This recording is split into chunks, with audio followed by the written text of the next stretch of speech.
Dover Motor Speedway. It's a monster of a racetrack. Exactly 1 mile in length, Dover has some of the most extreme banking at 24 degrees on the NASCAR Cup Series. Even straights are banked at 9 degrees. Did we mention Dover is one of only 2 Cup tracks that features concrete pavement the whole way around?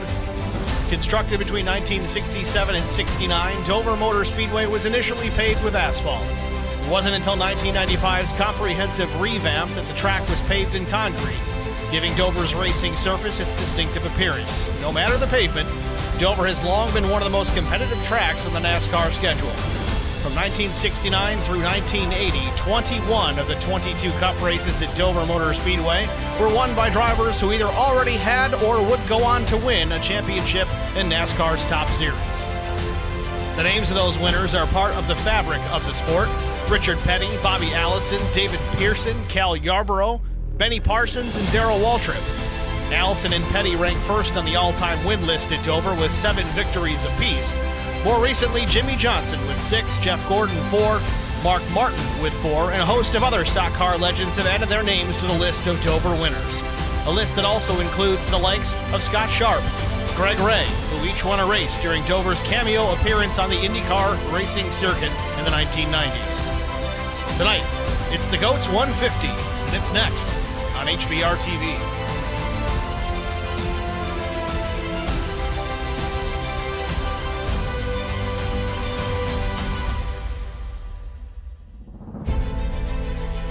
Good evening, everyone. Welcome to the virtual Dover Motor Speedway. The race details for tonight, let's take a look at it.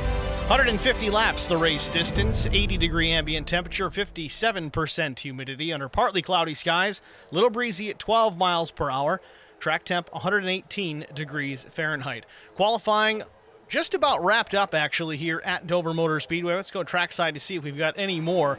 Jarrett Woodard out on the racetrack to put his times down, finishing up lap number 1.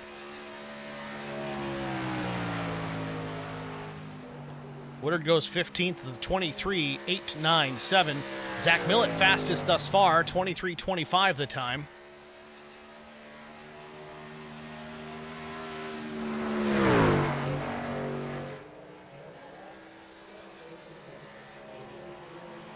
Derek Welch, a very late start to his qualifying session, trying to get that track a little bit cooler.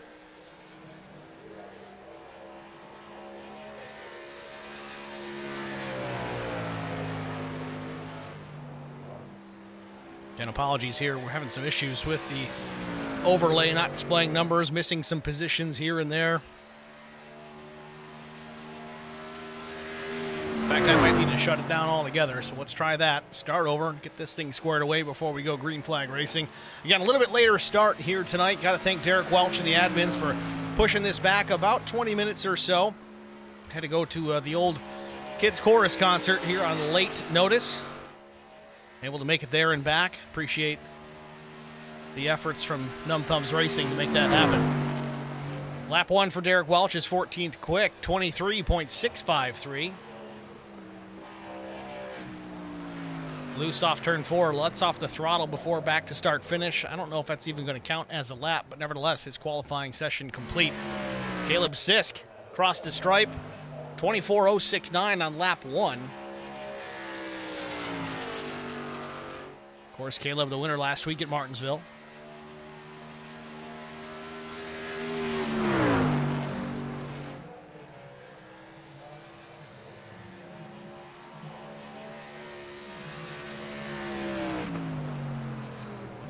Lap 2 for Sisk. It's 5th quick, 23.333.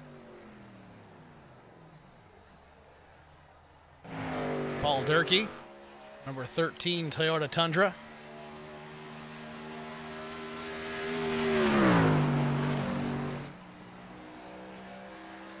Again, those of you that tune in every week to watch Numb Thumbs Racing, we have a special event coming up here this coming Saturday evening. Roughly same time. Say tune in about 8 p.m. Eastern here to HBR TV. It's the Locasio 180. It's a charity event that Derek Welch and the gang have put together. The trucks at Las Vegas under the lights. Lap 2 for Durkee, quick, 5th fast, 23.311. just about done here in the session. 15 seconds remain in qualifying. That's going to wrap it up, I think, for just about everybody.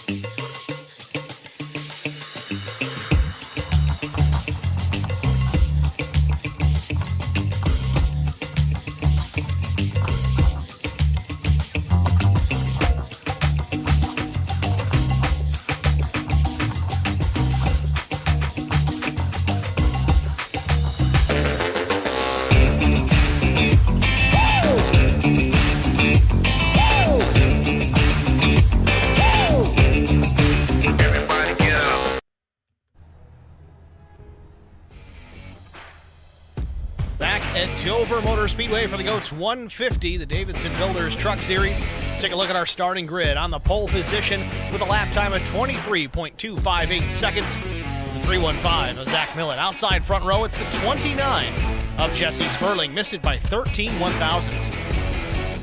Row number 2 with Right Turn Racing, it's the 21 of Jesse Redding, and then Brandon Coleman starting 4th. Paul Durkee will roll from the 5th spot. Caleb Sisk, the outside of row 3 in the 6th position with Skunkworks Graphics Racing. Alfie Sharon Jr. will start 7th. Chris Klein rolls from the 8th position. D. Allen Grove qualifies in the 9th spot with Brian Torsha rounding out the top 10. 11 starter is going to be PJ Cox in the Lone Star Racing 05. Justin Lawson starts 12th. Joe Tucker with Hostile Intent Gaming will start 13th. Scott Milner, the 31, starts 14th. Jacob Sperling, the 88, 15th. 16th starter Derek Welch in the 1. Ben McKinnon will start 17th. Wicked Loose Racing's Tony Polk starts from the 18th spot. Jarrett Woodard out of Canada will start 19th. Beer Money Racing, the number 71 of Connor Leach will start 20th. Jeff Ottinger, Wicked Loose Racing as well, will start 21st. Tom Barish 22nd, and Michael Eden rounding out the field in the 23rd position. Your starting grid here from Dover Motor Speedway. Field expected to roll from the grid here right about now, actually. I think we might get 2 pace laps out of this, being that it's only a mile. Sometimes it's 2. I know the short tracks tend to be 2 laps. I don't really look at this place as a short track, even though it's only a mile, but it is silly fast.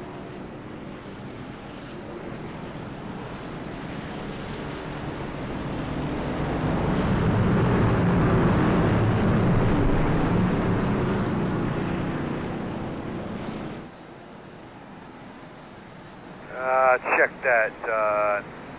Not one to go yet.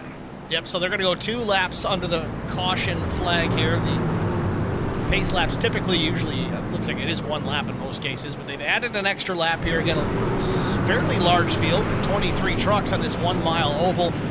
Drivers leaving pit lane instead of start and finish, trying to get everybody nice and tight, 2 by 2, make it look pretty for the cameras. It's also got a competition element to it as well. We've got everybody all spread apart across the racetrack instead of bumper to bumper to bumper all the way back to 23rd. So there we go, across the stripe. Now we're on the 1 to go. We'll get this thing kicked off for 150 laps, 150 miles here from Dover Motor Speedway. Now, I will say this much. If this thing goes green, which, I don't know, cross your fingers. After last week, maybe we'll get lucky. We got all our cautions out of the way at Martinsville. But if this thing goes green, this one's going to get done in a hurry. Those 150 laps are going to go by fast. We could get this thing in less than an hour. But cautions, obviously, going a lot slower, like 45 mile an hour. Instead of a 23-second lap, it takes about, well, minute and a half, minute.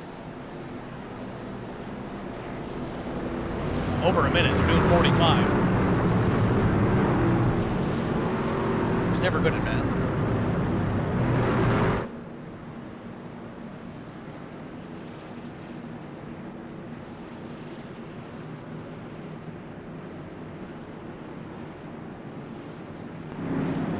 Pace truck is off. Green flag. Green flag is waving. Field through turn 4, under power, and we're racing from Dover.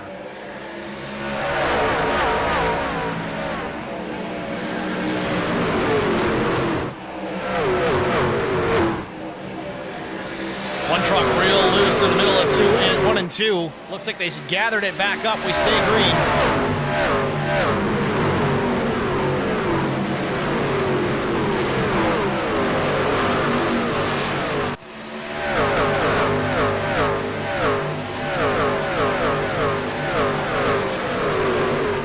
Didn't take very long for this field to start to stretch out between the fast guys, the medium fast, and, well, the not so fast. Top 5 all pretty close together. Then Caleb Sisk in the 6th position, likely saving his stuff. Again, very calculating driver behind the wheel of that machine. Caleb Sisk, of course, last week's winner at Martinsville.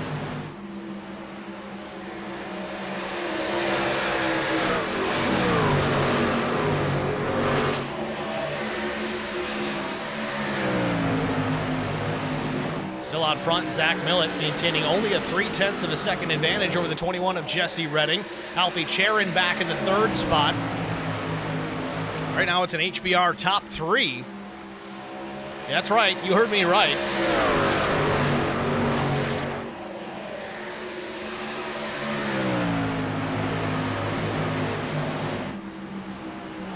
Jesse Redding recently coming on board with Holler Boys Racing, as well as Chris Gones and others, Chris Elliott. HBR just getting bigger and bigger.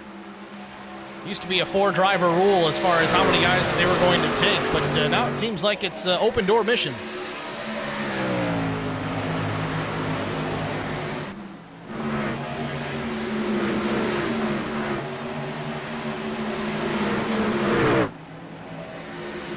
Jacob Sperling up the racetrack, number 88. Almost in the wall, but stays off.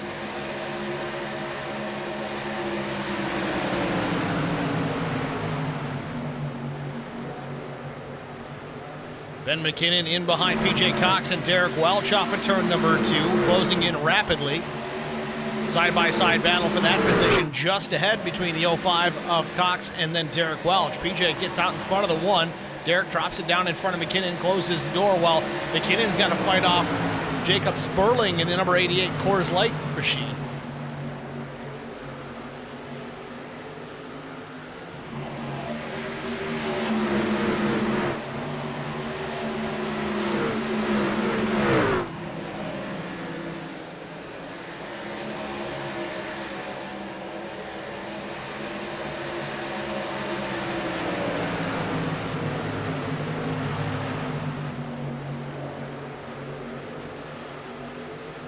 Justin Lawson just ahead of Scott Milner in the 31. This is the battle for the 16th position currently.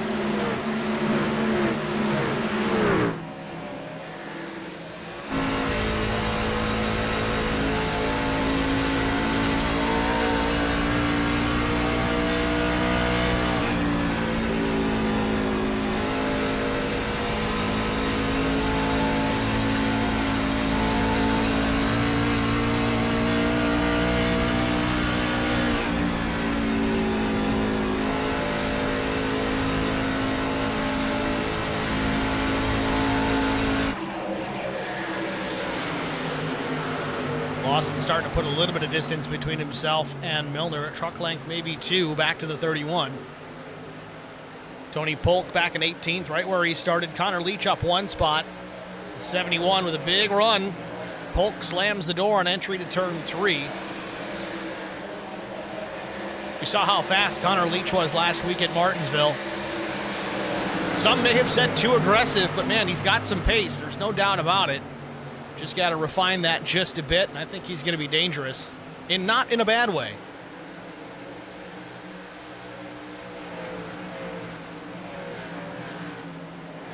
Huge exit for the 71. Able to drive up underneath Tony Polk. Opens the door also for Paul Durkee. Polk's going to lose maybe a couple of spots out of this.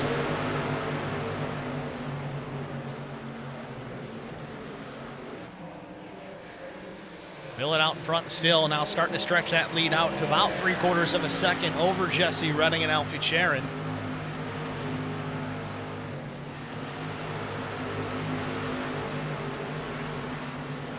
Jesse Sperling back in the 4th spot. Lost a couple on the initial start. Just settling in. Caleb Sisk now in 5th, has recently picked up a position from Brandon Coleman.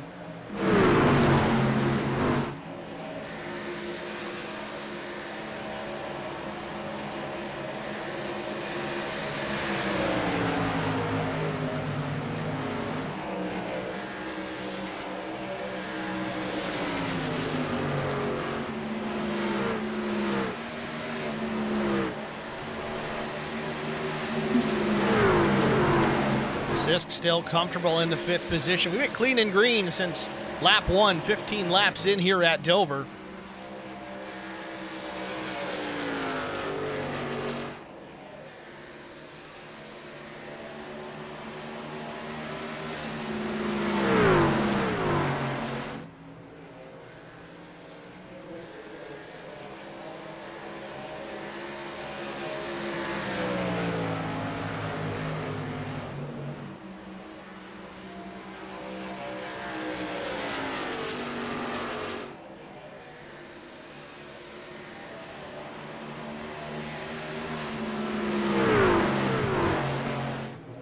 Zach Millett still out in front. Jesse Redding in the 2nd spot. Sharon 3rd. Sperling 4th.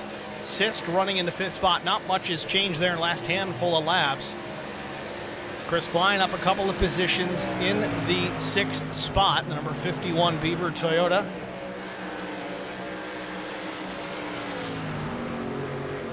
Talk about big moves, though. Tom Barish up 9 positions in his number 55. Derek Welch, though, he's working his way through here as well. Only up 4 spots, but on the move. Still battling with PJ Cox lap after lap.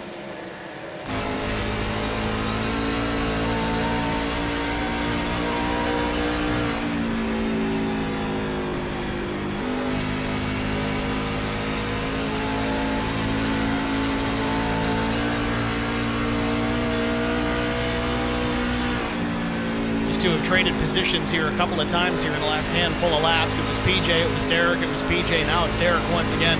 This now for the 11th spot. Big checkup for Derek Welch on a turn number 4. Across the stripe, keeps it off the safer barrier.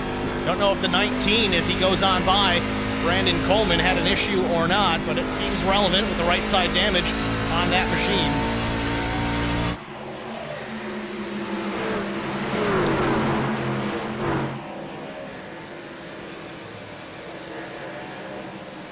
So move Derek Welch finally into the top 10. Whether it was a slight mistake, we're unsure out of Brandon Coleman. Coleman has rejoined things here. Still back in the 12th spot. If we look closely, there might show some right side damage. Yes, indeed. Right side scraped up. Everything clear of the tires at this point.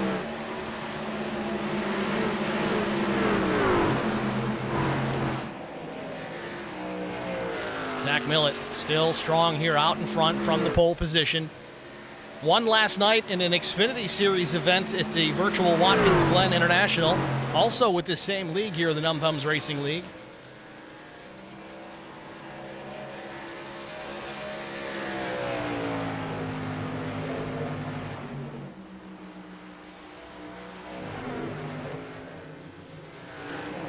Tony Polk has fallen back to the 22nd spot. Michael Eden listed 23rd.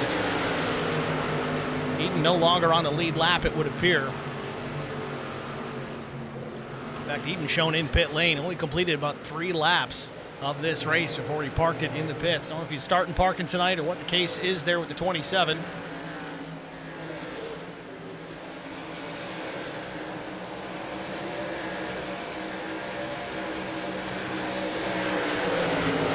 Connor Leach, one position at a time, the number 71, the red, yellow, and white truck on the bottom side. Picking them off slowly this time, which is kind of a good thing. Again, if you were here watching the race at Martinsville last week, very aggressive, clearly had a lot of pace, but not a whole lot of patience. I think he might even agree. If he did, he might have been able to park that thing in victory lane instead of the 6th of Caleb Sisk.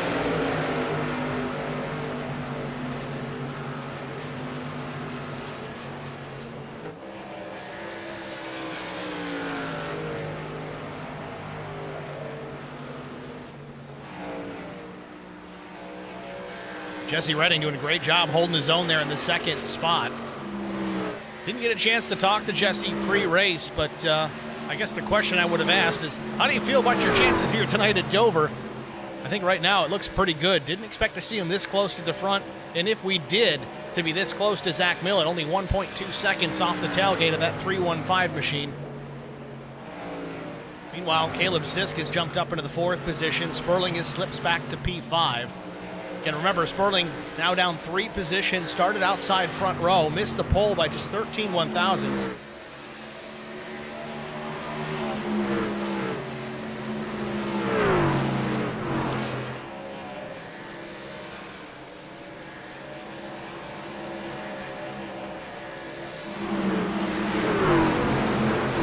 for position again. Connor Leach now to the inside of the 15 of Ben McKinnon.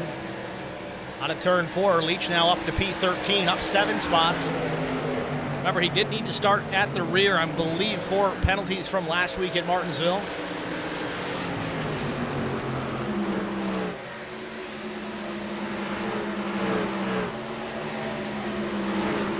Behind Leach, 2 of the goats going at it. Paul Durkee and Ben McKinnon. McKinnon on the outside and the number 15, the Cub Cadet truck. Now to the inside, the 18 of Lawson. We've got 3 of the goats here fighting for position. McKinnon has slipped further back through the field here now in P16.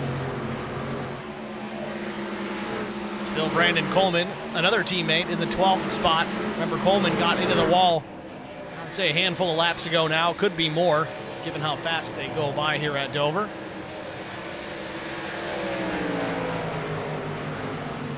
Lose another spot to Connor Leach. Connor has started to go towards the front at a much faster pace than he was previously. 30 laps in already here at Dover. We talked about it in the open. Laps are going to click by in a hurry as long as we stay green. They're doing just that. 30 laps in, 12 minutes in. Doesn't take much.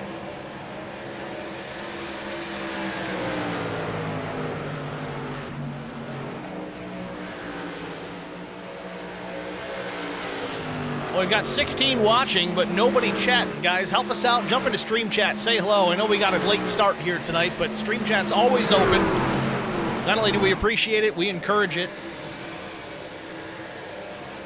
Tell us who you're cheering for, where you're watching from.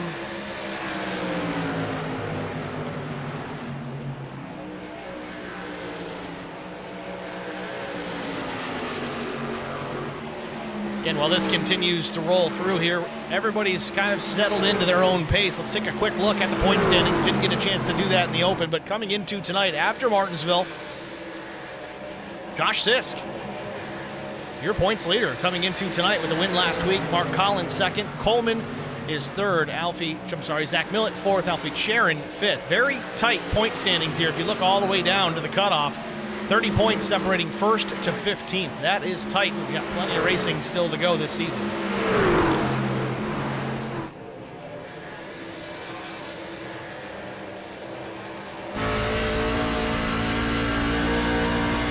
On board with Brandon Coleman. Connor Leach to the inside. Leach looking. Is the long side. Not quite enough to complete the pass.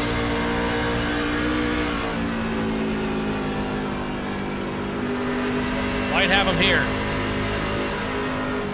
And he does. Coleman has to check up. So Connor Leach now into the 12th position. Oh, there we go. We got some chatters. A couple of LSR guys. Ken Couch, Drew Perel. Thanks for checking in, boys.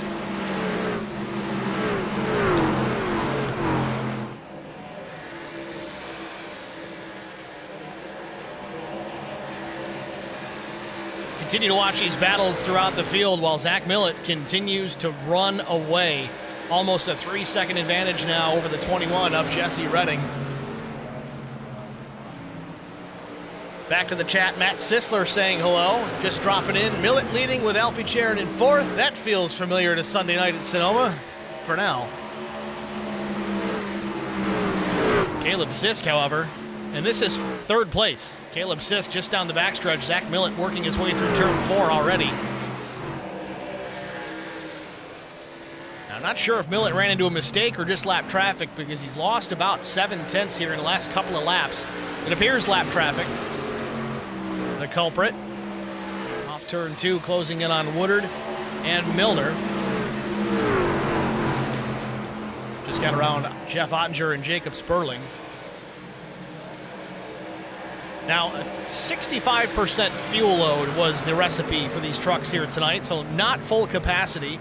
That's going to factor into, obviously, a shortened race distance, but 2 sets of tires available over the wall, so effectively 3 sets to utilize throughout the race if you count the ones you start on. So if you balance it out, 50 laps a set. We're closing in here on pit stop soon. Now, the question is, does that fuel capacity line up with the tire life? Are these drivers going to have to skip tires on one of these stops? I think they might. going to wait and see. That or you're going to have to make a long run at the end on old tires.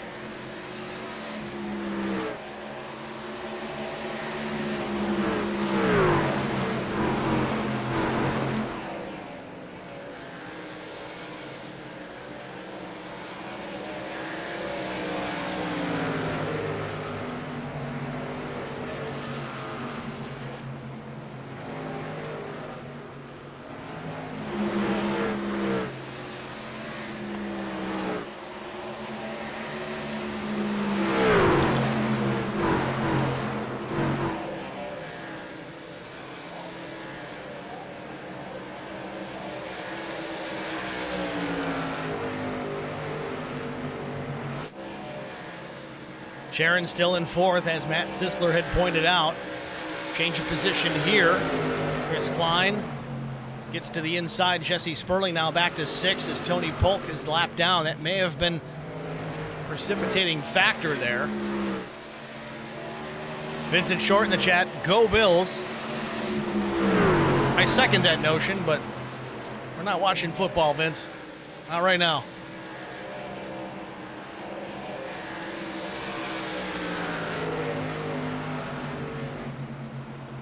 Millett must be back in some clean air once again as he begins to extend his lead over Jesse Redding back to where he was just about 5-6 laps ago.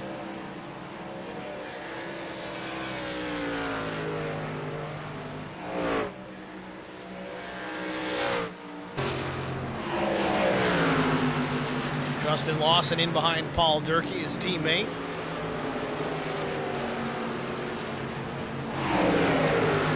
Jesse Redding into some lap traffic himself. This is going to actually hurt his cause. Oh, Woodard into the fence, bounces off the 20 winner Redding. Everybody continues on.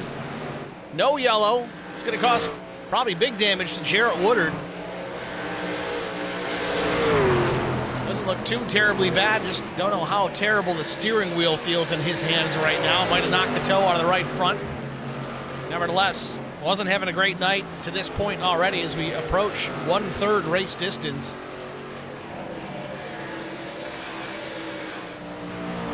And as it stands right now, Scott Milner, the first truck, 1 lap down. He would be the lucky dog if Zach doesn't lap anybody else and the yellow comes out. Again, no stage breaks here in this series. Oh, but the caution is out. Do we have trouble? We do. Joe Tucker in trouble. On the front stretch, might have had trouble out of turn 4.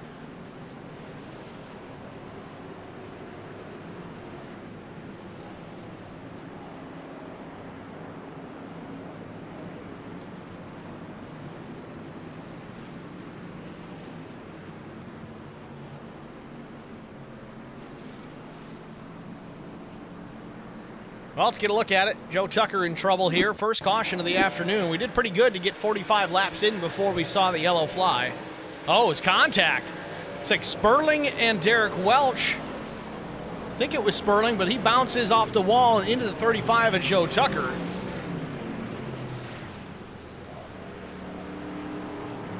Try to get a different view of that one from the blimp.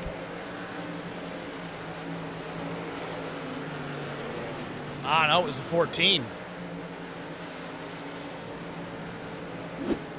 A little wider angle here. Out of turn 4 again.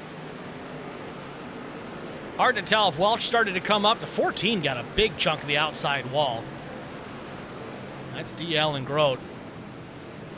Try and watch it from his perspective.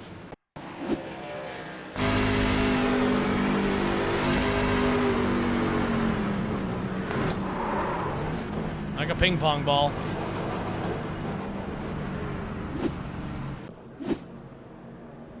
So some drivers in pit lane here.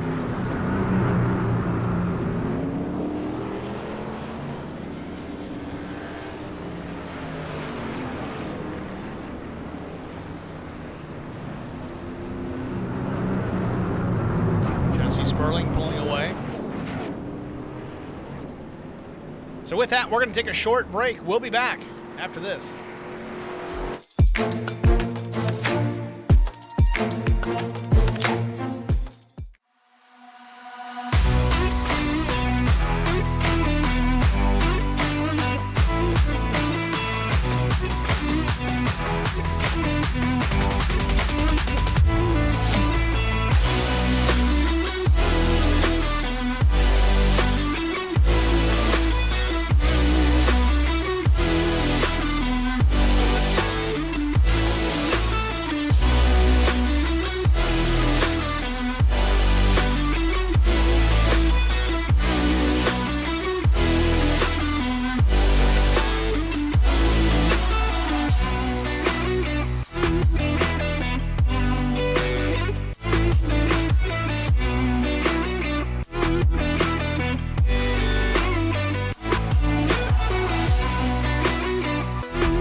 met Marcos Garza when we were doing radiothons for St. Jude Children's Research Hospital. We needed sponsors to help us raise money, and he's always the first one to jump in. I would describe Marcos and his team as upstanding, someone you can trust, and he is just a genuine guy. Marcos has been very generous. He has a genuine concern for people. You need somebody that cares about you. And that's what Marcos is, and that's pretty much what this firm is. The Garza Law Firm. Let us help.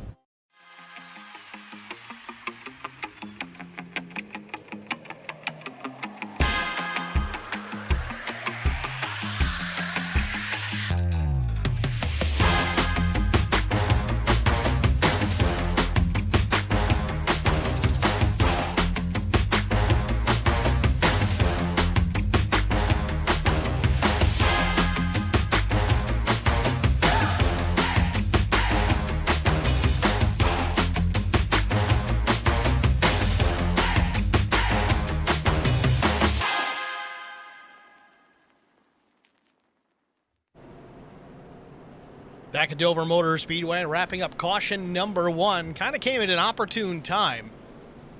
Fuel tanks were getting a little light. Currently on the 1 to go, getting ready to go back green flag racing.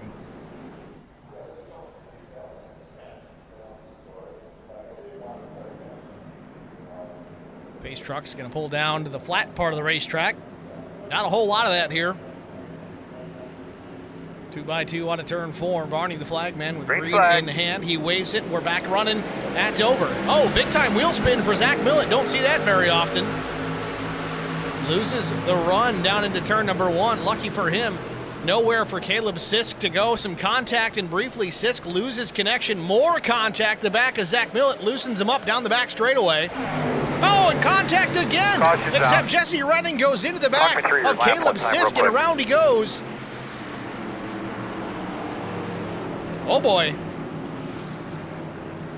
2 weeks in a row, Caleb Sisk in the fence.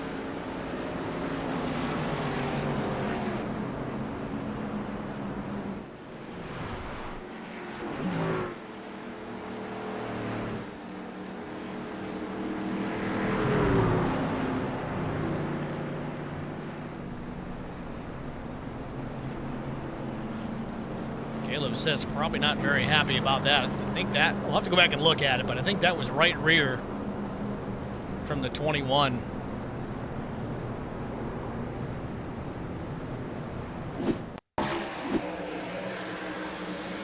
Slow things down here. I'm going to back it up. Now let's jump on board here with the 21 of Jesse Redding. He's having a strong run here tonight, and I know he's going to be aggressive to maintain that top 3 position. Let's ride on board, slow it down here, down the backstretch into 3. He is still to the right rear of Caleb Sisk. Jesse's all the way up against the wall here. Looks like Caleb either came up just a hair or had a little bit of net code, but nevertheless, the results are the same.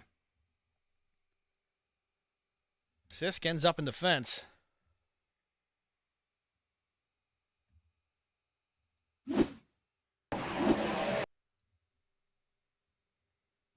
Trying to get a better camera on it here. As far as the onboard goes, it looked pretty clear. Let's see if I can get a right side camera on Caleb. So we'll slow it down again here. Yeah, I don't know if Caleb didn't realize Jesse was still there or if it was a handling issue on entry. It's hard to say, but Jesse was within an inch of the outside wall. Tough break. Every chance we get, every opportunity we have to watch Zach Millett and Caleb Sisk battle it out, something always happens. It's unfortunate because it's good TV. As Caleb sits in pit lane here, now shown in P16. No fast repair in this series, at least at these tracks. So the 6 likely out of this one. Came in as a points leader here tonight.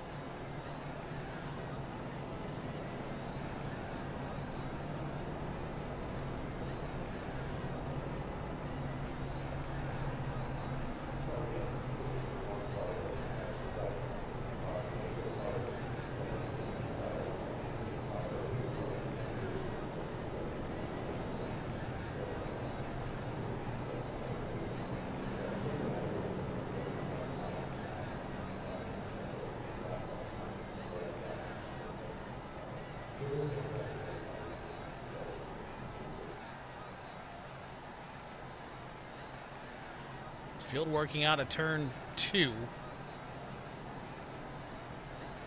Pace truck lights still on, so a couple more laps here, I think, before we go back to the green flag.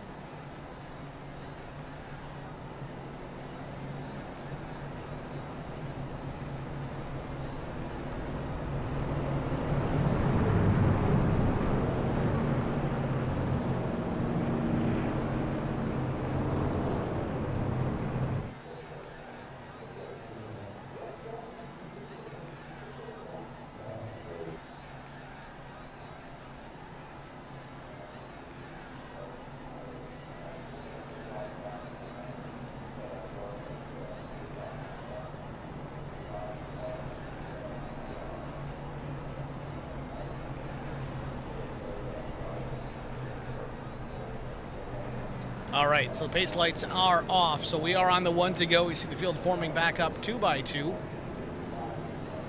going to be Zach Millett, Jesse Redding, Chris Klein,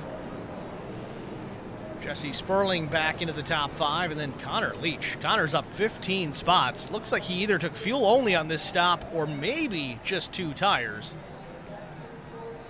I don't know if he's going to be able to hang on just 2 tires, especially this place that's so abrasive. Choose up tires in a hurry, tire fall off being what it is. We're going to find out. You got to watch closely. Remember the restart, Millett spun the tires as the race leader. Now he's got fresh rubber, but Connor Leach, I don't believe. I mean, at most he took 2, but even with 2, 11.7 second stop. Tires and fuel, that's quick.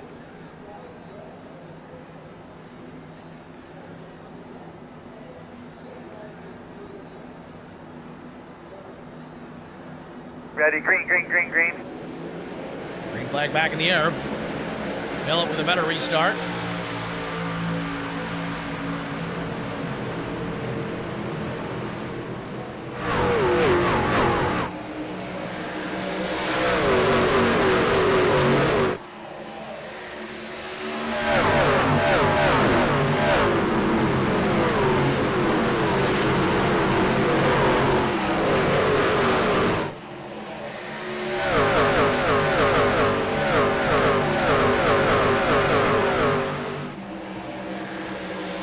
Here, but a truck length and a half back to Jesse Redding. 2/10 to be specific. Klein up to 3rd, Sperling 4th, Leach still 5th.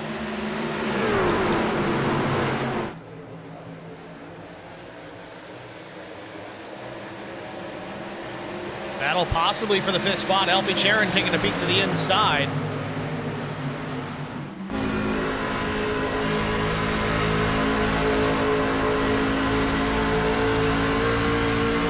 Charon alongside. Takes the spot away.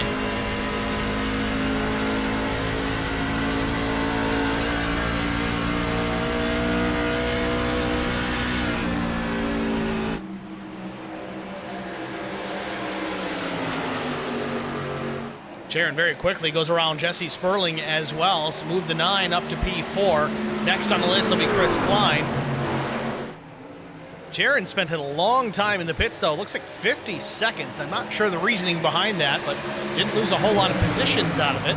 Now he dumped back to the inside of the 51. Very handily takes that spot away. And Jesse Redding now goes to the front. I don't know if Zach Millett had a problem on the racetrack, but nonetheless, he slips a couple of spots back to 3rd.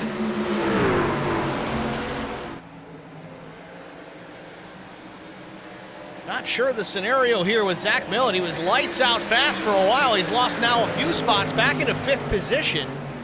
I don't know if Zach got a piece of the wall, damaged the truck or not. Truck looks okay for the time being.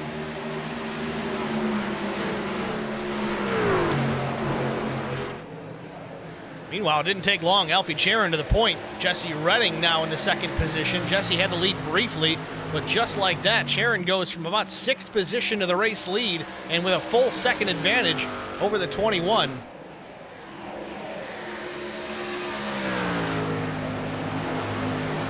Still not sure the scenario here with Zach Millett. We'll try and get a look. Got to find the pass here for that race lead moments ago.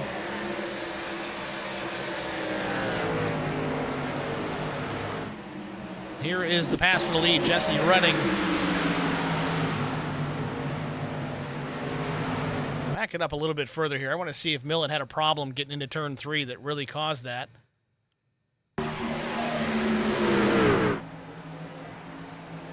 Doesn't appear there was any issue. It looks like that was a legitimate pass by the 21. Track temperature changing significantly. Just seems the handling going away on the 315.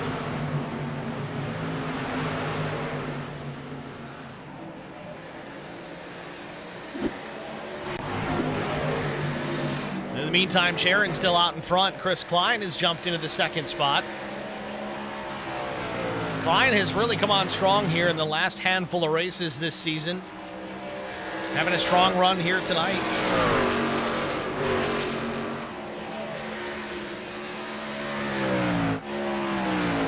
Redding still in the third spot. Again, right where he started here tonight.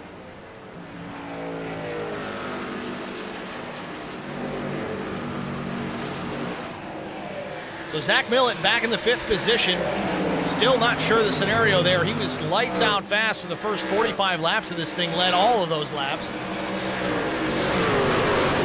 Hasn't taken too long. He's back in the 5th position. 5 seconds off the race lead. And in behind him, Paul Durkee, Justin Lawson side by side.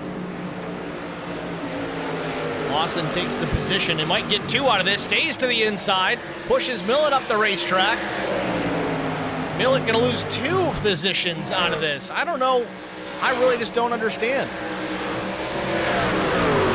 Could be tires. Looking at Millet's pit stop time, it was 12 seconds.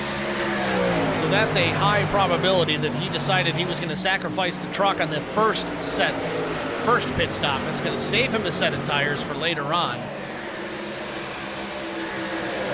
The chance he's going to have to worry about here is if we go for a long stretch of green flag and he gets lapped. Just to give you an idea of the tire fall off, Millet's best lap of the day is a 23.52. His last lap was a 25.47, so we're talking almost 2 full seconds, rounded up, 2 seconds of fall off on old tires. 23-second laps, it won't be long until Millet's got trouble behind him.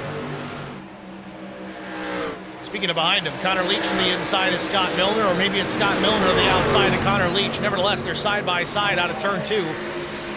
Milner stays out in front. And I think the old tire is hurting both Zach Millet and Connor Leach. It's a sacrifice that you need to take.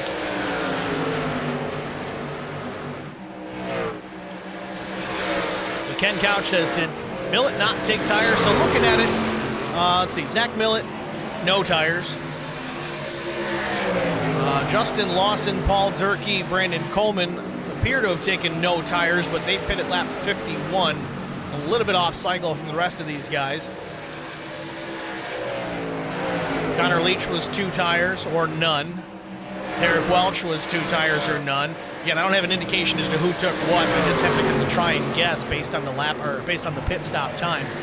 Brian Torsha was a 12-second stop. That looks like a no tires as well. So there's a little bit there. There's some mix and match, but we'll see how it plays out through the course of this run. The guys that didn't take tires really have to be careful. They've got to stay on the lead lap. I don't know if they go down a lap, then the caution comes out later. It's going to be a big-time battle to see who gets that lucky dog. But without that lucky dog, I don't know what you're going to do, because right now there's some fast guys on slower trucks, on old rubber. Connor Leach, Zach Millet, a few others. Eric Welch. It's a big-time battle for who can get to that lucky dog if they get lapped. Now, a caution prior to that certainly would help. We're approaching halfway here, the next handful of laps. I'll tell you, Zach Millet really, really enjoys this place. I've watched him, especially even in the Cup Series, the old Gen 6 car. I forget which league that it was, but he damn near lapped the entire field en route to a dominant win. This may have been a year and a half ago, now that my memory serves me.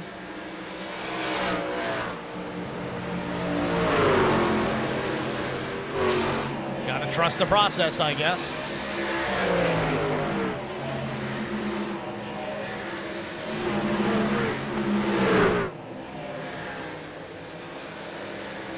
Derek Welch, Tony Polk fighting for position. Polk has it for now.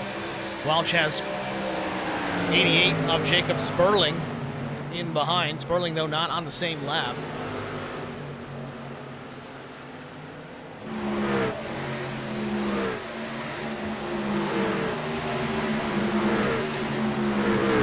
"75 laps in, just past the halfway point here at Dover Motor Speedway. We're going to step aside, get an HBR TV side-by-side break out of the way. Stay with us, folks. We'll be right back.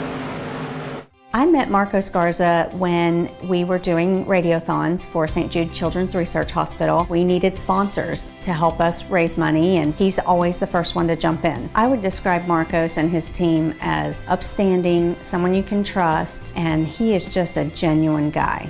Marcos has been very generous. He has a genuine concern for people. You need somebody that cares about you. And that's what Marcos is, and that's pretty much what this firm is. The Garza Law Firm. Let us help.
I met Marcos. Back at Dover Motor Speedway, 84 laps in. Alfie Charon still your race leader. Alfie starting in the 7th position here tonight. Slowly but surely he's working his way up into the top spot, but looks like Alfie may have taken tires on his pit stop. Kind of have to assume that given the lap times he was laying down earlier. Spent a lot of time in the pits though, 50.07 seconds. Still not sure if there was some damage trying to be repaired there. Possibly even a penalty, not sure. But if it's a penalty and he didn't take tires, he's running awfully good considering. As it stands right now, we've got 14 trucks still on the lead lap. First truck 1 lap down, it's the 81 of Brian Torsha.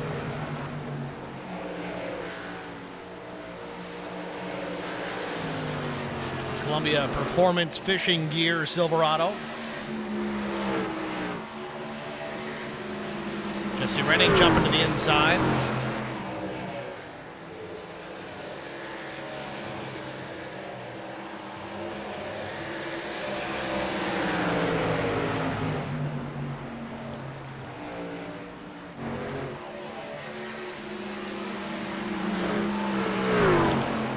Meanwhile, Alfie Charon still clicking off laps. He's starting to reel in the 20 of Tony Polk.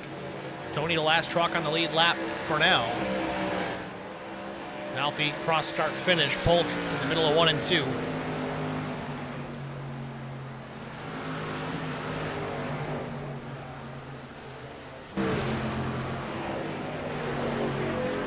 Millett still running in the 10th spot. Ben McKinnon there all over him like a cheap suit. Now McKinnon pit last about 5 laps after Zach Millett. May have been just to top off the fuel.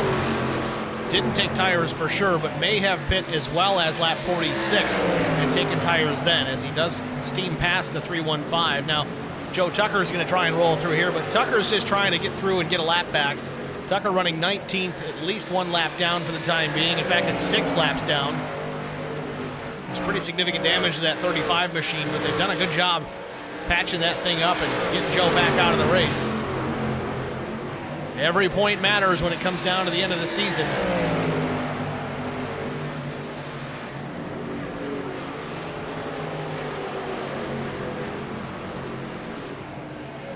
And Brian Torsha may have crashed, and he has. He's parked on the apron. We stay green. And he wisely dumps it down into pit lane.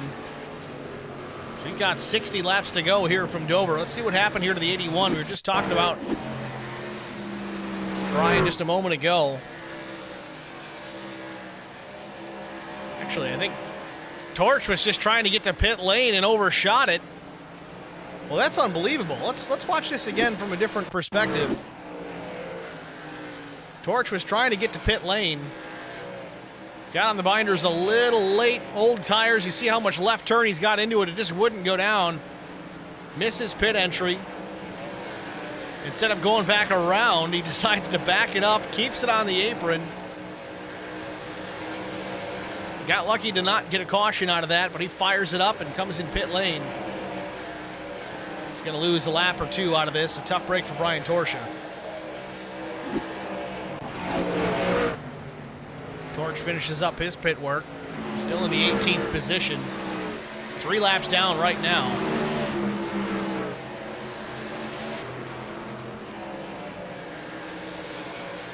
Millett has lost the top 10. He's in 11th. He's about to lose that as well. No, not the case. Sperling not on the lead lap. The 88.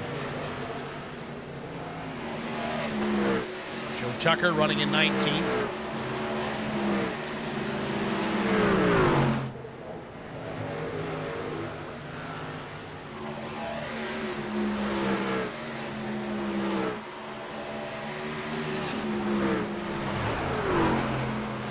I'm not 100% here. Let's ride on board with Jesse Renning. It sounds like he's saving fuel.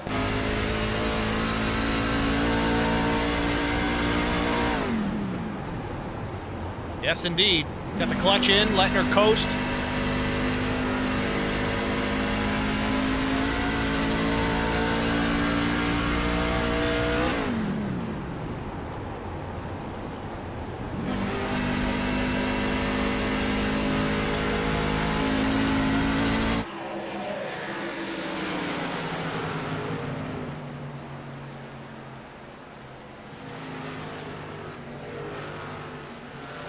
Meanwhile, Zach Millett says enough of this. Hits pit lane. He's going to lose some laps out of this. Again, lap 96 now. But Millett's going to have some pace. I wouldn't expect it to take too terribly long if we continue to stay green for him to work his way back onto the lead lap. Now, you lose 2 laps when you pit under green and you're mid-pack or further behind the race leader. So he's got some work to do. Obviously, the guys in front of him will need to pit as well. Millett's kind of working the short pit here in this cycle. See if it pays off. It's going to be a tall order here. Again, this race clicks by in a hurry if you stay green, but You also run that risk occasionally. It's a track that can certainly lead to cautions. The guys have been pretty good about it so far.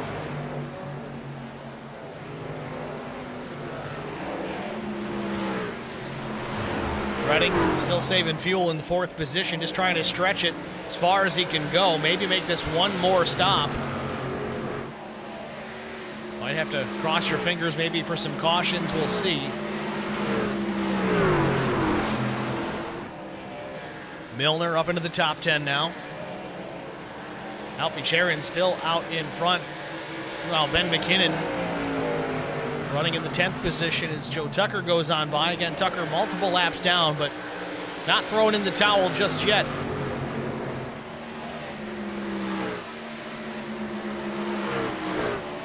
And Tucker in pit lane.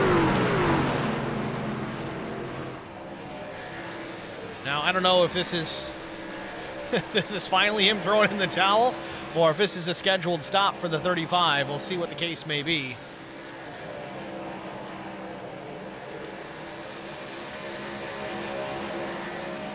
.50 laps to go from Dover. Now Paul Durkee out in front as Alfie Charon also is in pit lane.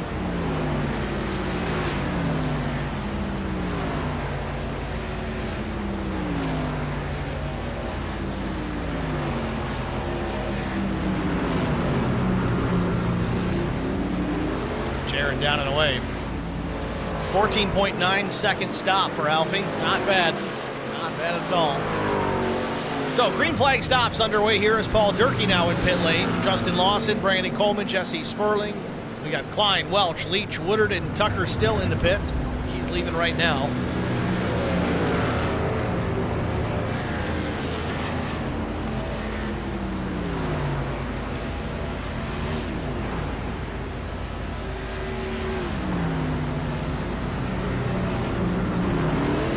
Going to give Jesse Redding the race lead, but now he's in pit lane.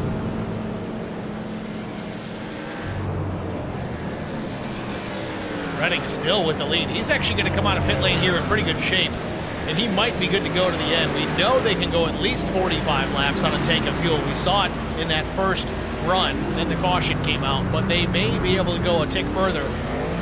Jesse might be in really good shape here. Caution. And the caution comes out. Perfect timing for Jesse Redding. I think he might be able to get his pit work done.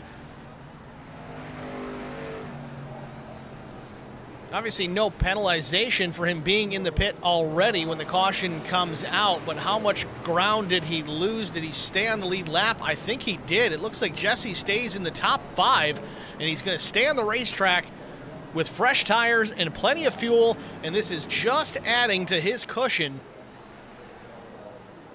Like I said, we know that they can go 45 laps. We've got about 46, 47 to go right now. Still a handful of caution laps to complete before we go back green flag racing. So whatever question mark Jesse Redding had in the back of his head, do I have enough fuel? Do I have enough? Can I make it to the end? Well, that's gone out the window. We know he can make it now. Now, green-white checkers at the finish. Remains to be seen, but we'll see. So what put us under the caution?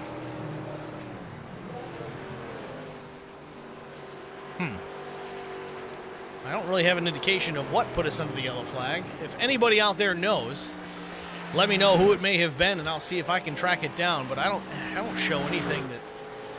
Usually iRacing will indicate why the yellow came out. I'll get something on my screen on my overlay system that'll say X driver crashed, and then followed by a yellow flag. But all I have is the yellow, and it'll only highlight the driver that I'm on. So I kind of need to know who was involved. I guess we can do it the hard way. Remember, Jesse was in the pits. Maybe it happens here.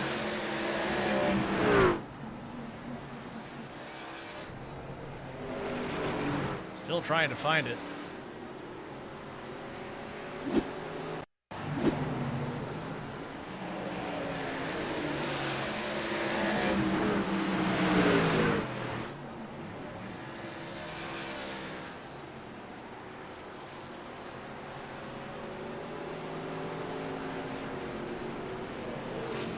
Aha! We have found it. DL and Grote facing the wrong direction with smoke pouring out of his machine.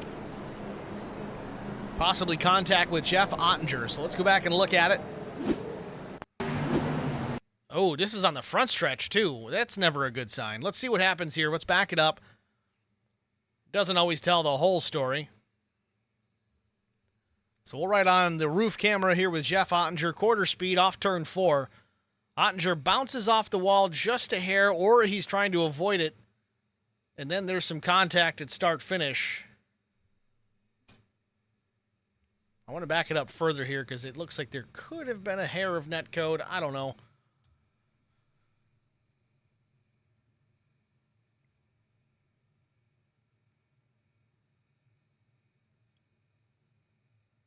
I don't know. Tough to say. Either way, 14 gets the raw end of it for sure. Sends him down into the inside pit wall. Sends him up the banking into turn 1. And that might be all she wrote for the 14 for tonight. I'll be honest, I thought he was done already. He had an incident early on, but it wasn't a huge one, I guess.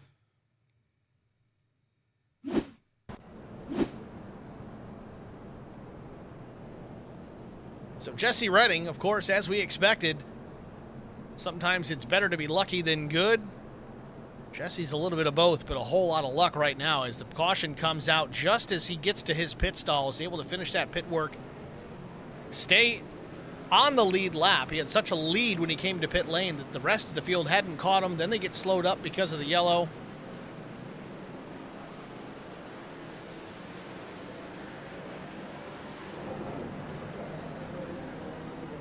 I think it's going to be Jesse Redding, of course, leading them down, and then maybe PJ Cox. Not PJ Cox, Tony Polk, that is. No, Tony's not on the lead lap either, though. We got the field all jumbled up here. Even iRacing has trouble sometimes getting the lineup right. We're on the 1 to go, though. I think we should probably go an extra lap because no one's where they need to be. Except for maybe Jesse Redding, the top handful of drivers possibly, but we still got guys trying to get caught up.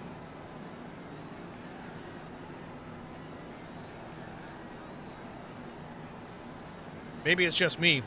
If I'm not caught up to the field on the 1 to go, I'm hollering for an extra lap. Either way, pace truck in pit lane. We're going back to the green flag, and look who's still there. Green, green, green. Caleb Sisk, unfortunately, it got me excited. He's in the 20th position, though. Back to green flag racing here after our third caution. Redding with the lead into turns 1 and 2. Pretty healthy lead over Ben McKinnon, Chris Klein, Alfie Sharon, and Paul Durkee.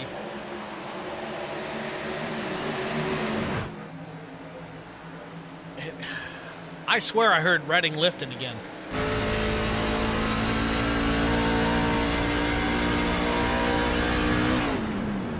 Yeah, Jesse's still saving fuel. Now, with that said, Jesse may be trying to buy himself some extra insurance here for green, white, checkered. I think he should be good to go. Again, just about everybody made it to lap 45 without issue.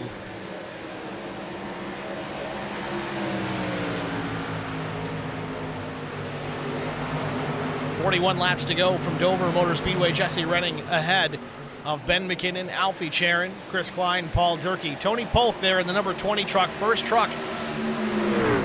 Well, not the first truck. First truck a lap down is Justin Lawson in 13th, number 18. Tony Polk running in 16th, though, sitting right behind Jesse Redding right now. Polk 2 laps down.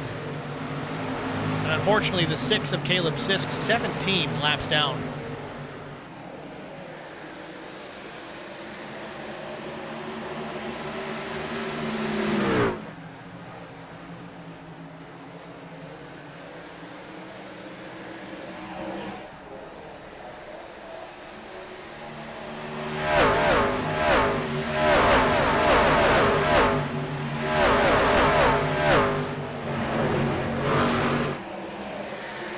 Redding with a comfortable margin for the time being, almost a full second over the 15 of Ben McKinnon. Sharon 3rd, Klein 4th, Durkee 5th. Millet now back into the 6th position, 2 1/4 seconds back. And it's Brandon Coleman and Connor Leach Jesse Sperling, PJ Cox to round out the top 10. Then the last 2 cars on the lead lap, trucks that is, Derek Welch and Scott Milner.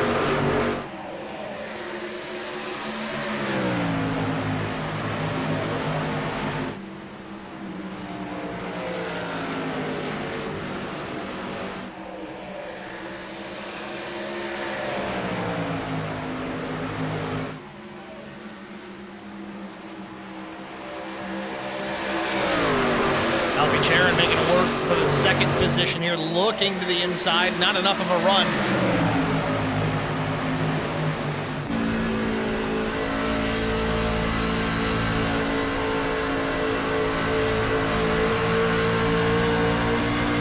Alfie to the inside, still not clear, down into turn 1. Little wiggle from the 9, Caleb Sisk there as well.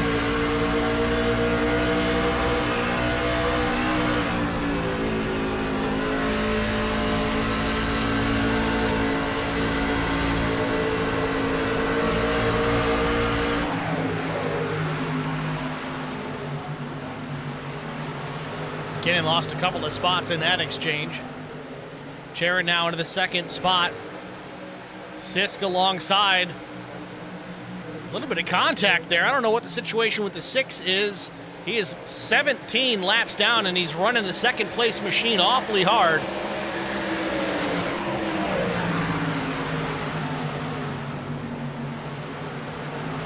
I didn't see anything happen here this evening between those two. I know they've had some run-ins in the past.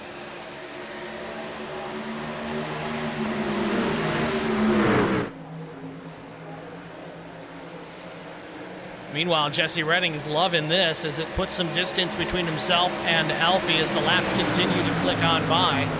A full second advantage for the 21. Polk there in between, so 2 lap trucks between first and second place.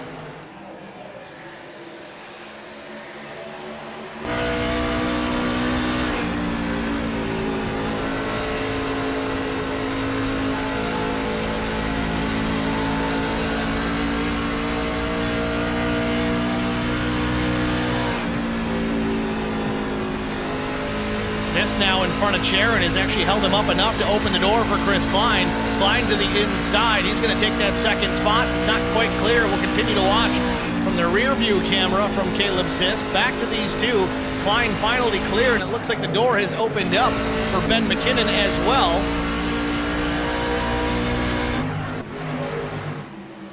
Not enough for McKinnon to make the move. Sharon back to the bottom of the racetrack.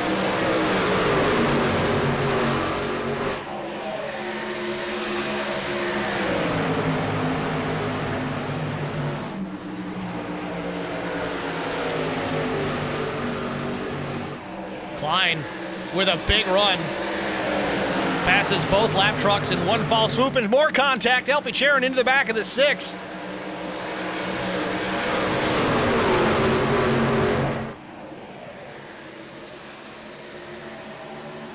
Starting to think these 2 might not like each other.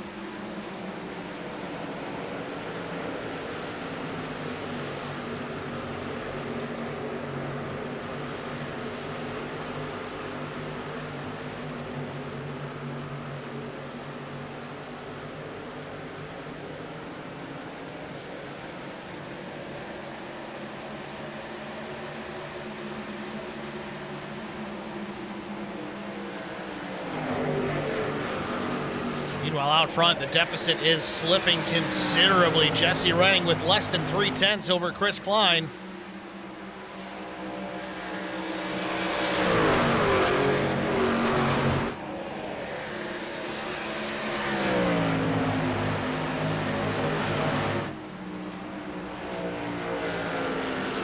Last lap for Jesse Redding at 24:35, only a couple of hundredths faster than Chris Klein. And Klein gets into the fence off turn 4. Not considerably hard, but it certainly slowed his momentum, cost him a couple of tenths. Minimal damage, if any, maybe some scrapes on the right side of that 51 Beaver Toyota entry. See if he can gather his thoughts and get back after it. He has. He's picked up those 2 tenths already.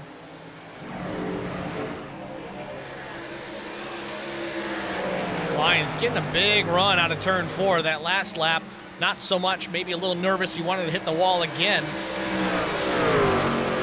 Loses a tenth and a half through 1 and 2. Seems to be the strong suit for Jesse Redding. One more time through turns 3 and 4. We'll have 25 laps to go.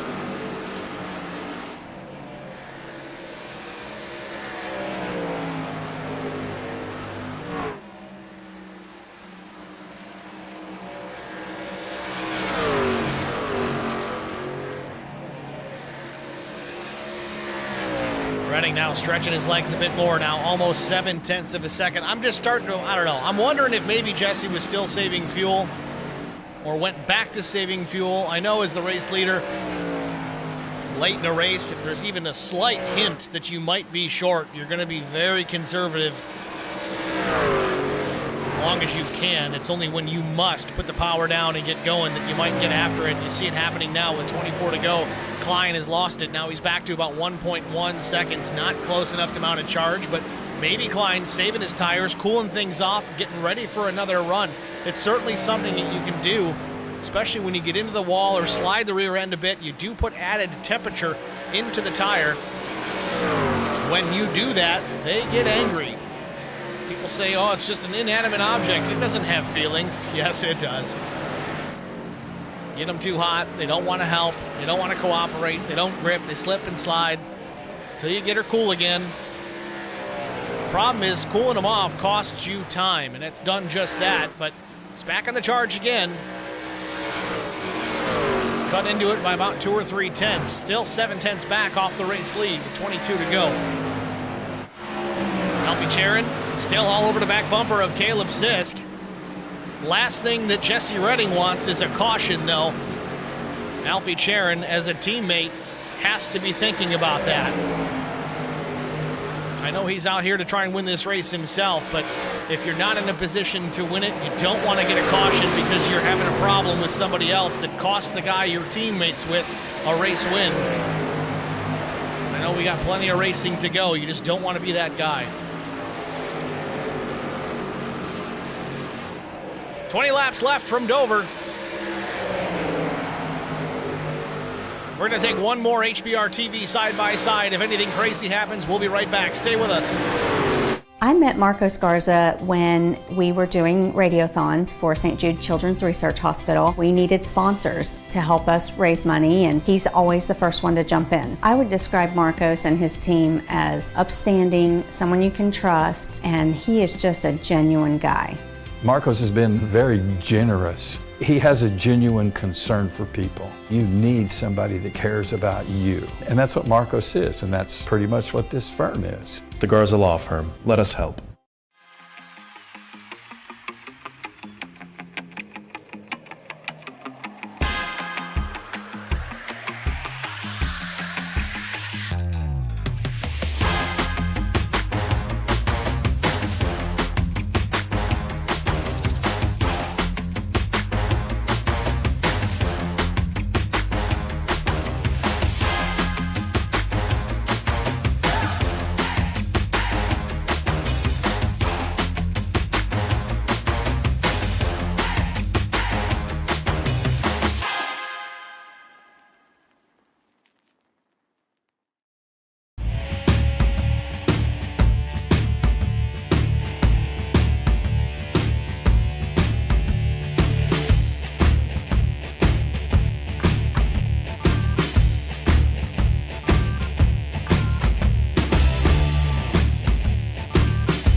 Back at Dover Motor Speedway, the action between these two has not stopped one bit. Caleb Sisk in the 6, Alfie Charon in the 9. Caleb running 20th, multiple laps down, but in behind Alfie Charon, Connor Leach, number 71. That's a lead lap truck. Teammates with Caleb Sisk. I don't know if there's a little bit of teamwork going on here between between the 6 and the 71. It's got to be frustrating the daylights out of Alfie Charon at this stage of the race, but both the drivers front and back of the 9 very fast. Leach gets into the 9 just a bit, loosens him up on a turn number 4, still kept it pretty clean. Leach back to the bottom, tucks in behind, a half car length off the 9. 10 laps to go. Jesse Redding still out in front of Chris Klein by 1.3 seconds. Contact with Sharon and Sisk. Sharon gets into this 6 and up the racetrack. Caution comes out. Sharon is done. Tired of waiting for the 6 to let him go. I don't know if I blame him. 17 laps down and you're racing the 3rd place truck late in the race. Again, I know these guys might have some bad blood, but just, I don't know. I'd be pretty frustrated too. Now, again, I don't know if something happened in this race between these two. If that's the case, we didn't see it here in the broadcast, but we can't see the whole racetrack all the time. You never know. So, some guys have some tires. Looks like Connor Leach may come down pit road. He does indeed. Zach Millett the same. Caleb Sisk as well. Again, that's likely due to the contact and his incident. Maybe getting some pit work done. Maybe he's done. I don't know. Right front looks towed in pretty good on the 6 truck.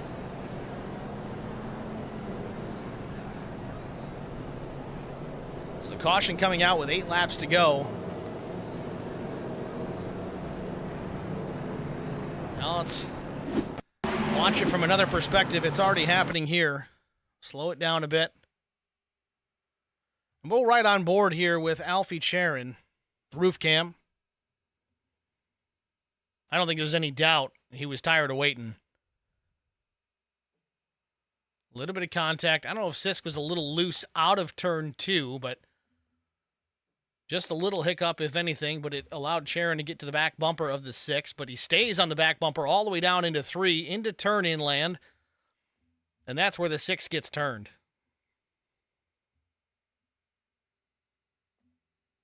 Jesse Redding has got to be pulling his hair out after this because, I don't know.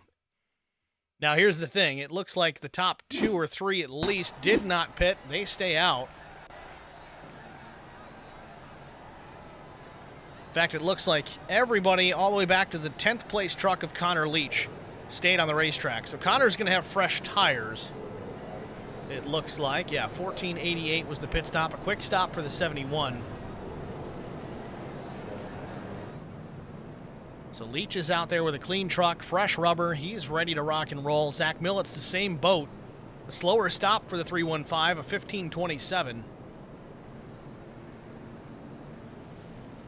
Now, even with the limited number of laps left in this race, I'm not going to count out the 71. He is fast regardless, but you throw him on better tires than the top 9 in front of him. We saw how quickly he was able to reel in guys at Martinsville. Granted, there was some contact quite a bit last week. I will admit, though, the 71 of Leach has been very clean here tonight. Very methodical in working his way through the field here. He was up into that top 5, no problem. Aggressive, but smart. I got to hand it to the 71. A marked improvement over last week.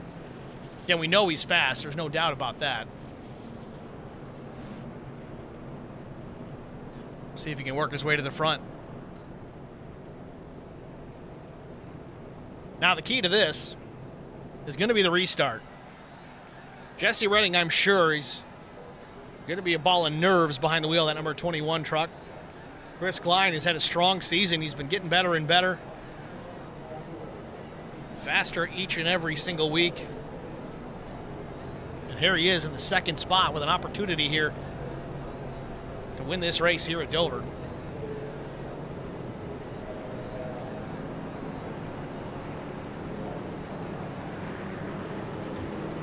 There you see it.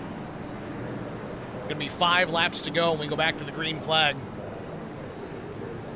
Again, I don't want to totally count out Connor Leach.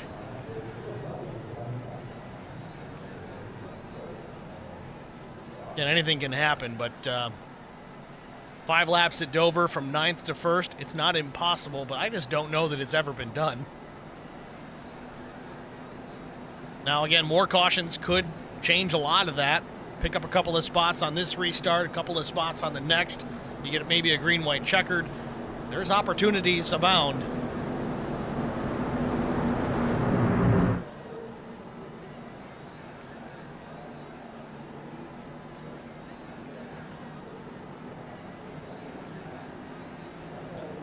Pace truck hits pit road. Restart time. Jesse Redding holds him down. Exit at turn 4. Careful not to spin the tires. Into the restart zone. Green flag. Redding gingerly on the throttle. Gets a great restart. The outside line doesn't go. Spinning tires for Chris Klein, and it opens the door, and the caution's out again. Bud, tell me about your car real quick. Connor Leach involved in this one. Scott Milner as well. There might have been another truck driving away. There's some parts flying down the racetrack still. There's 4 trucks involved, maybe more. Looks like Justin Lawson, his truck not meant to see the checkered flag tonight. Well, as I said, cautions breed cautions. Here's our 5th one of the night. So we're coming to green. Let's see what happened here with the 71.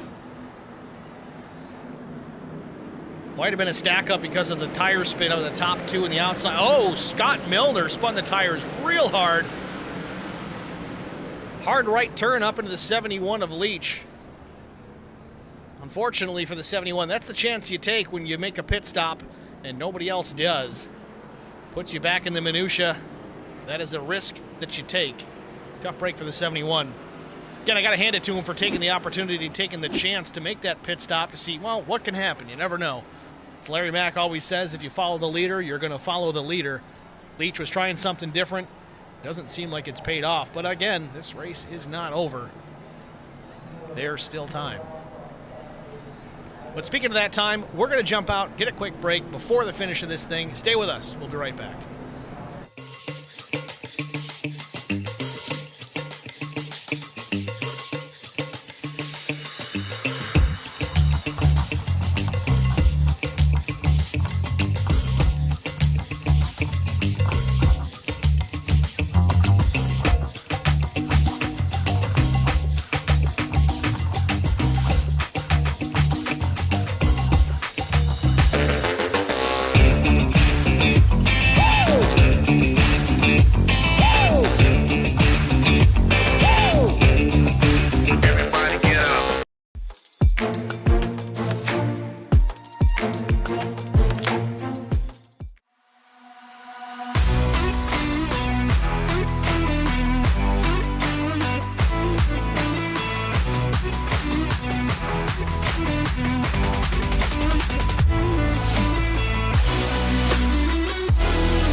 I met Marcos Garza when we were doing radiothons for St. Jude Children's Research Hospital. We needed sponsors to help us raise money, and he's always the first one to jump in. I would describe Marcos and his team as upstanding, someone you can trust, and he is just a genuine guy.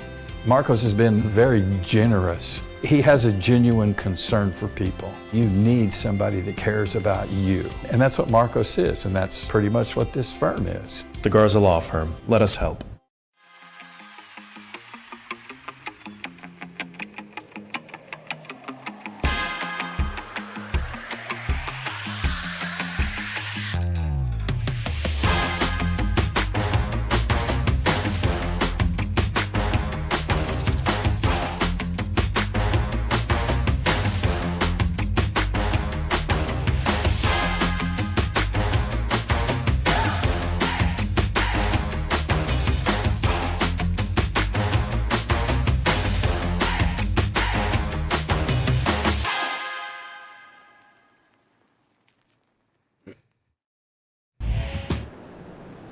Back at Dover Motor Speedway, getting ready to go back. Green flag racing here. Our first attempt at a green-white checkered finish. Jesse Redding with Alfie Charon to the outside. Field working through turn 2 again on the 1 to go. So those of you that may not know, I'm sure most of you understand how green-white checkered finishes work, but here's how they work. Green flag comes out, okay? The next flag will be the white flag, meaning the final lap. That said, if before the white flag waves we get a crash and the yellow comes out, we line them up and we do it all over again. Once the field gets past start-finish, or at least the leader takes the white flag, that will be the end of the race. When they get back around, they'll take the checkered one way or another. So pace truck is down, waiting for the restart. Redding in control. Green flag, green Another flag. good restart for the 21. Up the racetrack, maybe a little bit of wheel spin, but a good restart for Jesse Redding. 2 laps to go. Got to make it back around to start finish to take the white.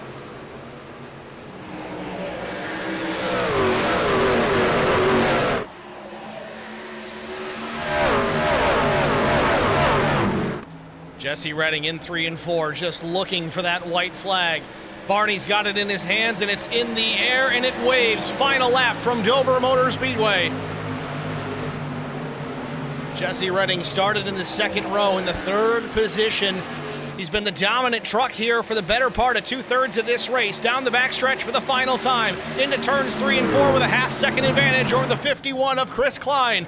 Checkered flag in the air off turn number 4. Jesse Redding takes the win in the GOATS 150. Jesse Redding out of Knoxville takes the victory. Second place was Derek Welch. Chris Klein finishes in the 3rd spot. Where did Derek come from? Fresh tires late for the 1. Paid off big time for Derek Welch. Chris Klein comes home in P3. Strong run for all 3 of our top 3 drivers.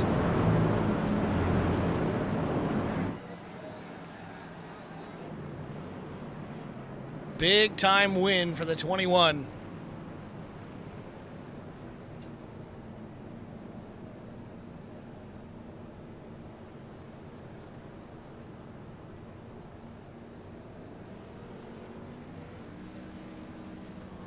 Chris Elliott in the chat. Jesse Redding, ladies and folks.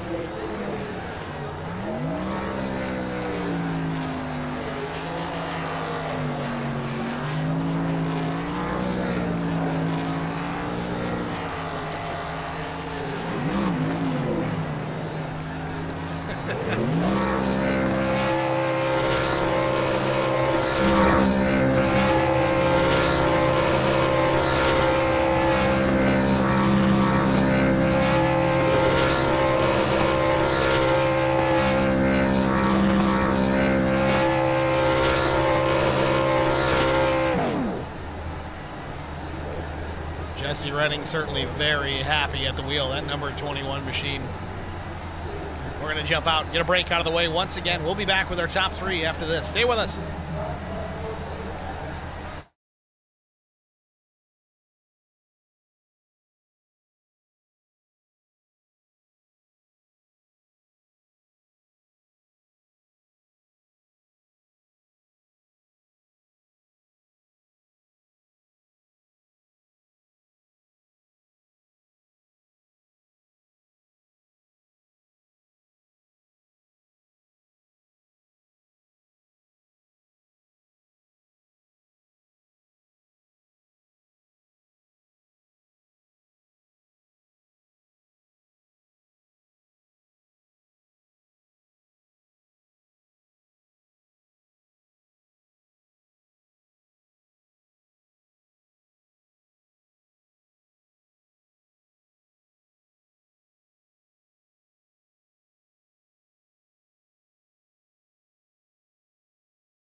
I met Marco Scarza when we were doing radiothons for St. Jude Children's Research Hospital. We needed sponsors to help us raise money, and he's always the first one to jump in. I would describe Marcos and his team as upstanding, someone you can trust, and he is just a genuine guy.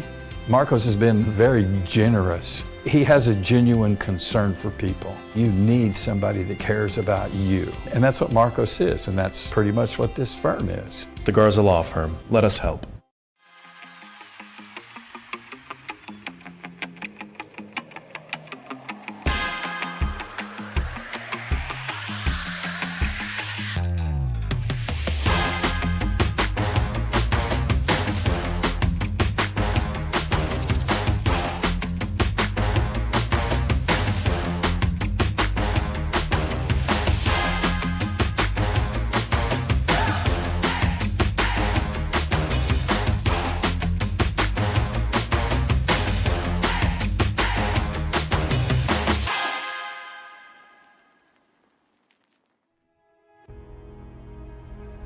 Back at Dover Motor Speedway, Jesse Redding with his first win on the season.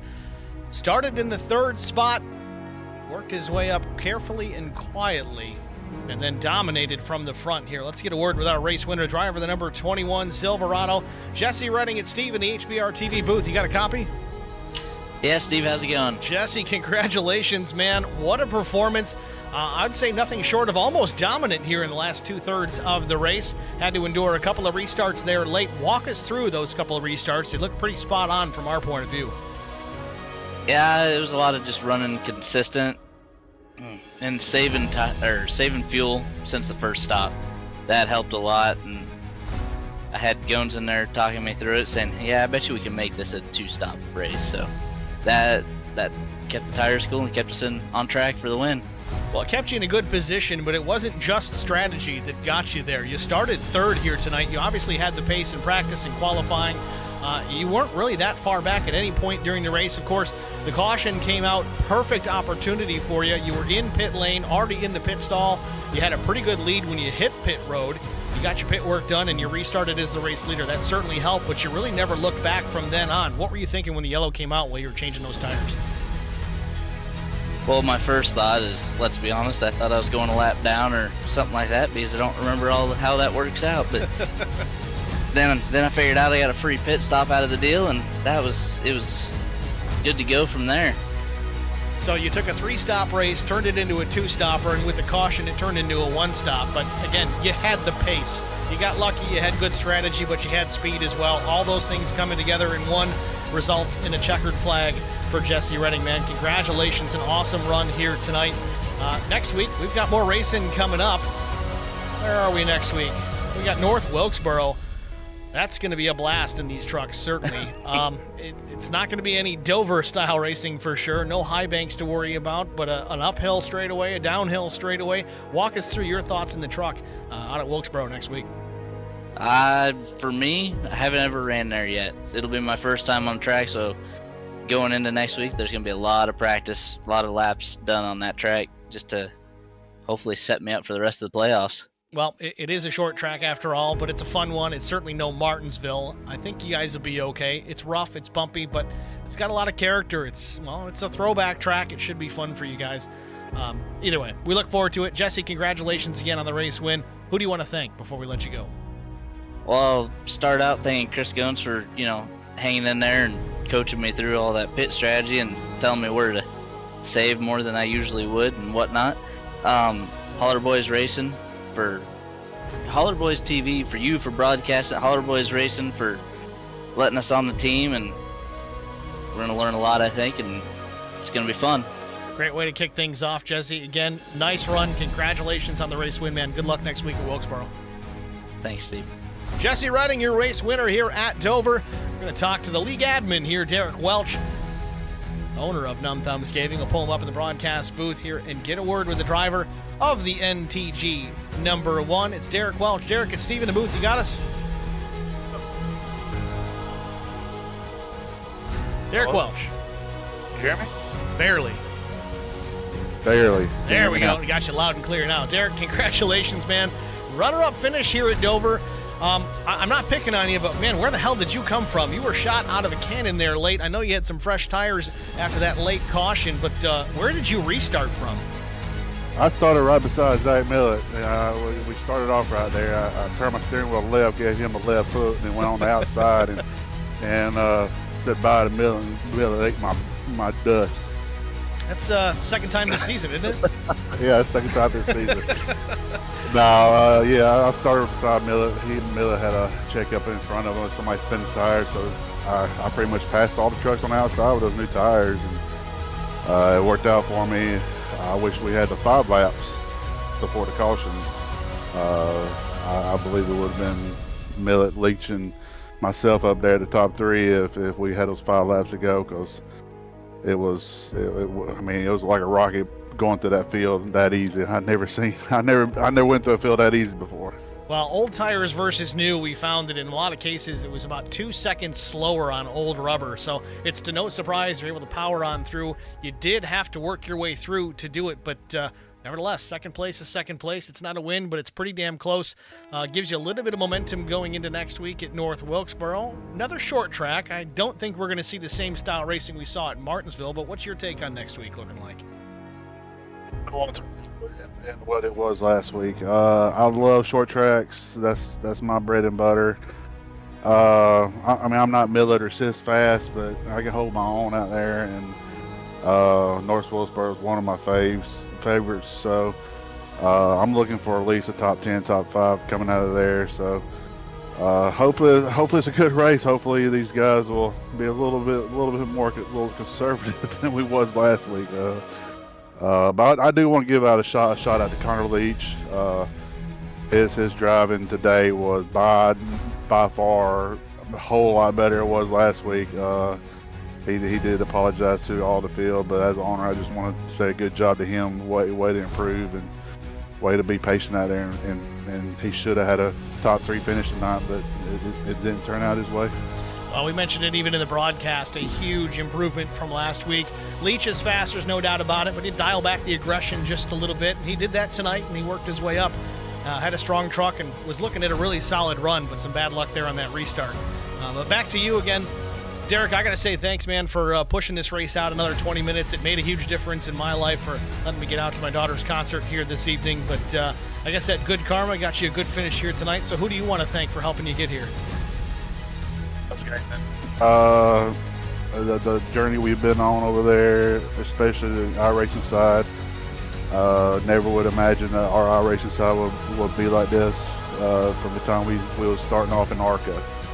Just racing ARCA 10, 12, 15 car fields back in 3 years ago, and to what it is now. I'm blessed to have a community like this and Numb Gaming. The community side of things, the trucking, we have a little VTC over there, trucking, placing top 10 in the world. Everything's going great over there. I'm blessed to be the leader of all this, and all our sponsors, Track Bar Media, Sim Gear Central, DEP, everybody that puts something Martin Sports, everybody, you guys, everybody that is a part of this, thank you very much, and really blessed to have you, Steve, and AAA. All right, Derek. Well, thanks for talking to us, man. Good luck next week out at Wilkesboro. Thank you, sir. Derek Welch, your runner-up here at Dover. Next, we're going to talk to the driver, the number 51 Beaver Direct Toyota. It's Chris Klein. Had a win here at Atlanta earlier on in the season. Looked like he might be in a good shape to get another one here at Dover. Not meant to be. Finishes third. Chris Klein, it's Steve in the booth. You got me? Yes, sir. Chris, congratulations, man. You sound happy to start, so that's a good thing. It's not the win that I thought you think you might have had in the bag, but it didn't pan out that way. But nevertheless, a top 3 finish and a solid run overall. You're looking stronger and stronger each and every week, man. Tell us about it.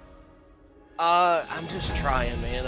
I'm learning a lot. There are a lot of fast guys in this league, and it is a pleasure to race with them 95% of the time. There's always that 5% where they get a little aggressive, more than I'm capable of doing, but for the most part, they all are willing to help and teach and learn, and that's a big part of what the Numb Thumbs Racing League is, and just grateful to have them here. Well, you showed off your talents earlier on in the season at Atlanta. Again, that's a super speedway style race, but Dover, Dover's a track you really need to be aggressive. You've got to pound that truck into the pavement. You got to manhandle the thing. You really do need to drive it to run well. You did just that here tonight. Again, third place, nothing to shake a stick at. Next week, though, we go to a very rough and old racetrack, Old School, out at North Wilkesboro. How do you feel about your shot on the short track next week? Honestly, I'm not sure. I'd come in every week just hoping to stay in the top 10. And if I can finish in the top 10, I feel like it's a huge accomplishment. Tonight, I think I was dead last when practice ended and just could not figure it out. And then went into qualifying and ripped a 3 somehow. And I was like, okay, well, I kind of know something, obviously. And got lucky with where I started, ended up behind Sisk, and was able to learn a little bit from him, watching him run some laps and try to conserve some tires. So hopefully next week we can get into practice and get behind one of those guys that know what they're doing and learn a little bit before the race starts and have another decent run. Well, throw down those laps, make sure you practice, get the work in, and well, good things will come. It's certainly paying off so far this season, midway point and going forward. Wish you the best of luck going on. Chris, who do you want to shout out to and thank before we let you get out of here?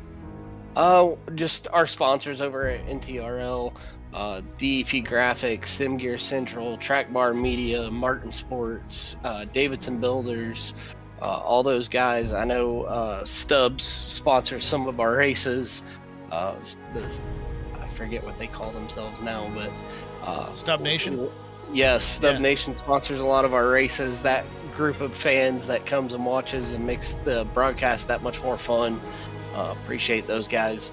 Big shout out to Derek for all that he does with this community and keeping everything straight and narrow and, keeping everybody in line for the most part. So all those guys. Thank my main sponsor, Beaver Toyota. I went to DEP and asked them to do something, and he threw together this paint with the Angry Beaver for the playoffs, and we're making it count.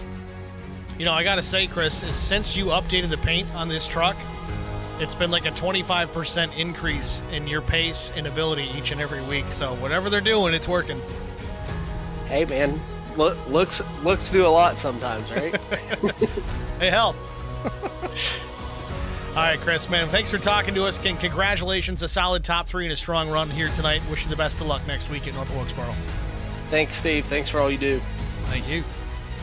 Chris Klein, your third place finisher here at Dover. What a race. Let's take a look at our race results, because those are important too. Talked to our top 3 already, but it was Jesse Redding, Derek Welch, Chris Klein, your top 3 finishers. Alfie Charon finishes in the 4th spot. Paul Durkee was 5th. Connor Leach, I told you he was going to be there in contention. That extra caution didn't help. Again, one of them being for him getting run into based on that wheel spin. I think it was Ben McKinnon that went up. Nevertheless, McKinnon was 7th. Zach Millett finishes 8th. PJ Cox 9th. Brandon Coleman finished in the 10th spot. Jesse Sperling comes home in the 11th position. 12th went to Jeff Ottinger. Scott Milner was 13th. Brian Torsha finished in the 14th position. 15th, Jarrett Woodard. Tony Polk, 16th. Justin Lawson was 17th. Jacob Sperling finished in the 18th spot. Joe Tucker in the 35 finishes 19th, 6 laps down. Caleb Sisk, tough night for the 6. Again, unfortunately, man, this guy cannot buy a break. Again, we're really looking forward to watching the 6 battle it with Zach Millett. But even Millett wasn't able to come home in even a top 5 tonight. Finishes 8th. 20th place finish for Caleb Sisk here this evening. D. Allen Grote was 21st. Tom Barish, 22nd. Michael Eden finishes in the 23rd spot. Truthfully, 150 laps down. Your race results here from the GOATS 150 Davidson Builders Truck Series at Dover Motor Speedway. Of course, next week, rolling into North Wilkesboro Speedway with these trucks. Honestly, I think the trucks, they just belong at North Wilkesboro. It was part of that original season, I think, back in 1995.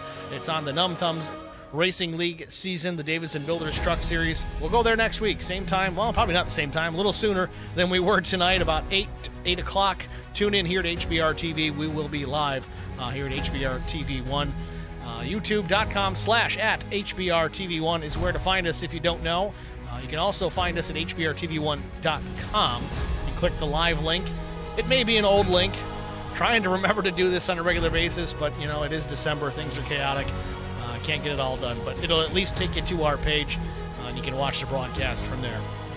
With that, I'm going to get out of here. Thanks for watching, folks. Great race. We'll see you at the next one.